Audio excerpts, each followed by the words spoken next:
setiap ibadah dalam agama kita mempunyai tekanan yang berbeda, stressing yang tidak sama.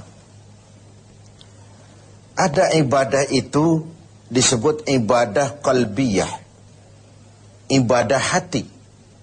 Anggota badan sekalipun tidak banyak ikut berperan. Orangnya bisa saja duduk di meja, sedang berada di kantor menghadapi tamu, tapi di hatinya Allah, Allah, Allah. Itu ibadah hati namanya. Dia bisa berdiri di tepi pantai, melihat lautan luas terhampar membiru. Bukan main lautan ini. Kalau laut saja begini hebat, apalagi yang bikin laut. Wisata seperti itu berpahala. Karena dia tidak mengagumi laut, dia mengagumi yang bikin itu laut. Dia melihat gunung tinggi menjulang ke angkasa. Bukan main gunung. Kalau gunung saja begini hebat, apalagi yang bikin itu gunung. Dia tidak memuja dan memuji gunung. Dia puja, dia puji yang bikin itu gunung. Wisata rohani namanya. Berpahala. Ini ibadah qalbiyah, ibadah hati. Zikir khafi, zikir yang tersembunyi. Tangannya nulis, ngadepi tamu, tapi hatinya subhanallah, alhamdulillah, wa la ilaha illallah, wallahu akbar. Zikir khafi, zikir yang tersembunyi, ibadah hati.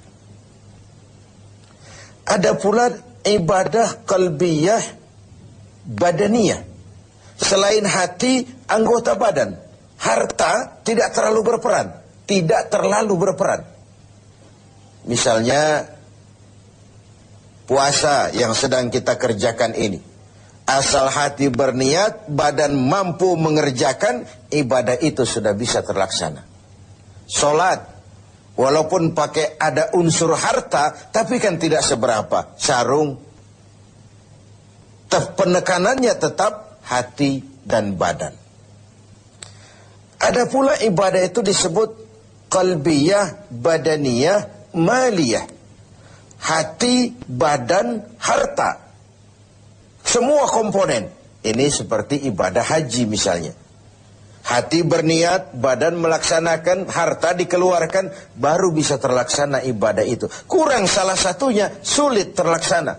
Hati kepengen betul pergi haji. Badan sehat.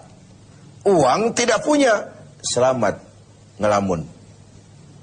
Uang banyak. Badan sehat. Hati tidak kepengen. Oh, liburan akhir tahunnya sih New York, London, Paris, Rome. Tapi ke Mekah tidak pernah sampai.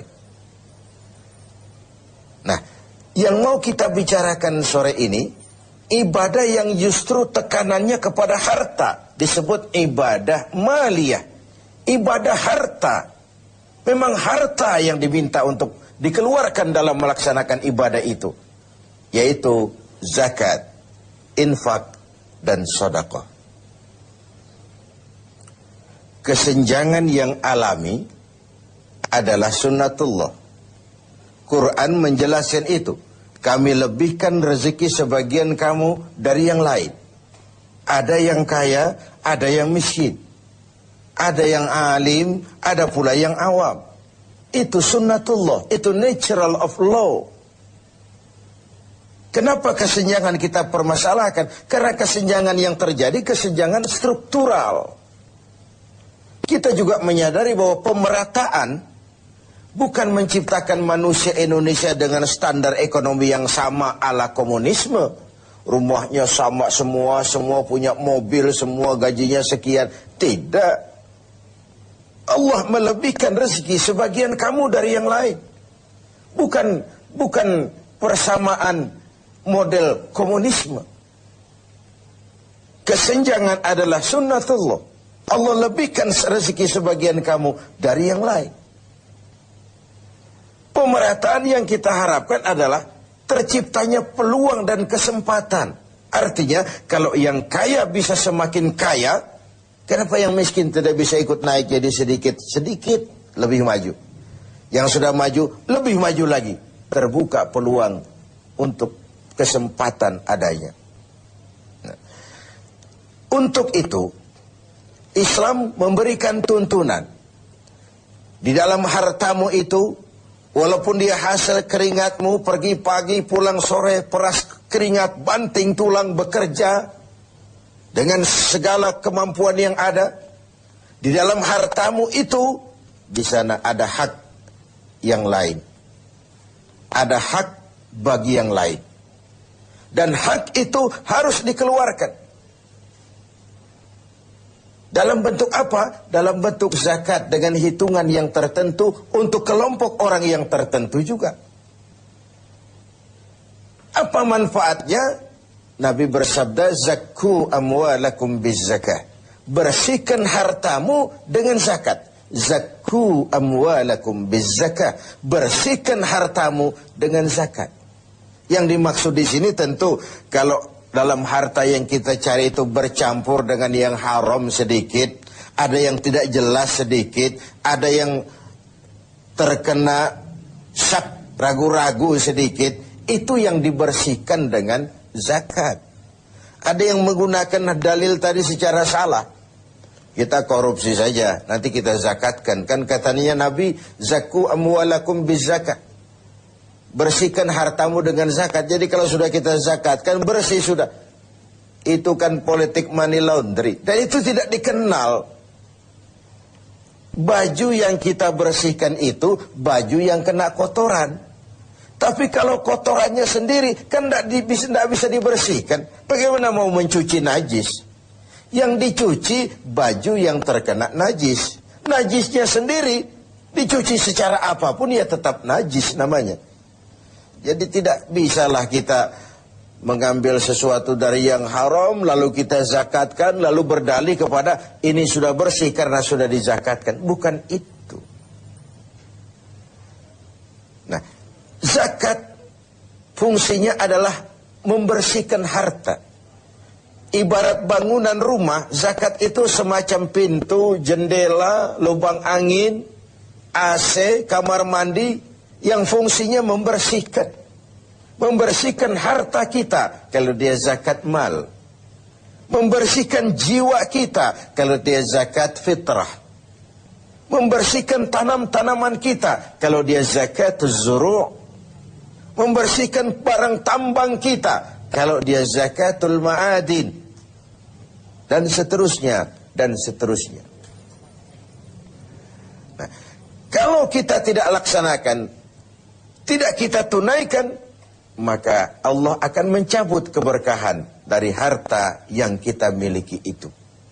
Untuk zakat, memang ada haul, ukuran waktunya, dan nisab, ukuran dari jumlah yang harus dikeluarkannya.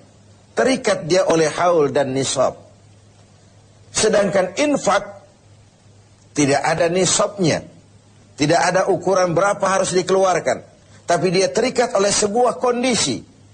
Objek sedang berhasil, rezeki sedang lancar, atau mendapat sesuatu yang rezeki yang tidak disangka-sangka, infak. Sedekah tidak terikat apapun, anytime kita bisa melakukannya. Ini ketiganya baik zakat, infak, sedekah disebut ibadah maliyah, ibadah harta, ibadah yang memang tekanannya kepada harta itu. Pemirsa TV 7 yang berbahagia, keberkahan terletak pada bagaimana kita mencari harta dan membelanjakannya dengan benar. Keberkahan terletak pada mereka yang menerima, mendoakan kita. Bersyukurlah manusia kalau dia oleh Allah dijadikan berfungsi sebagai keran air yang menyimpan tapi tidak untuk dirinya, menyimpan tapi disalurkan kepada mereka yang memang memerlukannya. Bagian dari pendidikan puasa adalah tumbuhnya kepekaan sosial. Kepekaan melahirkan kepedulian. Dan kepedulian dibuktikan di minggu-minggu akhir Ramadan ini dengan kewajiban membayar zakat, infak, setidaknya sedekah. Nah, pada sisi lain, ketika ada ajaran untuk mengeluarkan zakat, ini kan sebenarnya sudah anjuran juga dari Islam. kau harus punya ekonomi yang kuat supaya kau bisa bayar zakat. Kau harus jadi berhasil, kau harus jadi orang mampu, kau harus mapan supaya kau bisa bayar itu zakat. Tangan di atas lebih baik daripada tangan di bawah. Memberi lebih baik daripada meminta. Walaupun kedua-duanya tentu kalau sama-sama ikhlasnya pun bukan hal yang hina. Pemirsa TV7 yang berbahagia. Ada kaidah lil wasail hukmul maqasid. Alat dan tujuan menduduki hukum yang sama. Kalau kita diperintahkan sholat dan menutup aurat lebih dahulu sebagai syarat sahnya sholat, kan kita disuruh sama dengan tidak langsung, kau harus punya industri tekstil, supaya haji kau bisa ihram, supaya sholat kau bisa pakai sarung, kau harus punya industri tekstil. Kau pergi haji kemana? Ke Mekah. Kau harus kuasai teknologi canggih, bikin pesawat, karena kau nggak mungkin berenang dari Indonesia ke Jeddah. Kau harus bayar zakat. Itu artinya apa? Kau harus punya ekonomi yang mapan. Kau harus berhasil supaya kau jadi pelaksana zakat, bukan penerima zakat.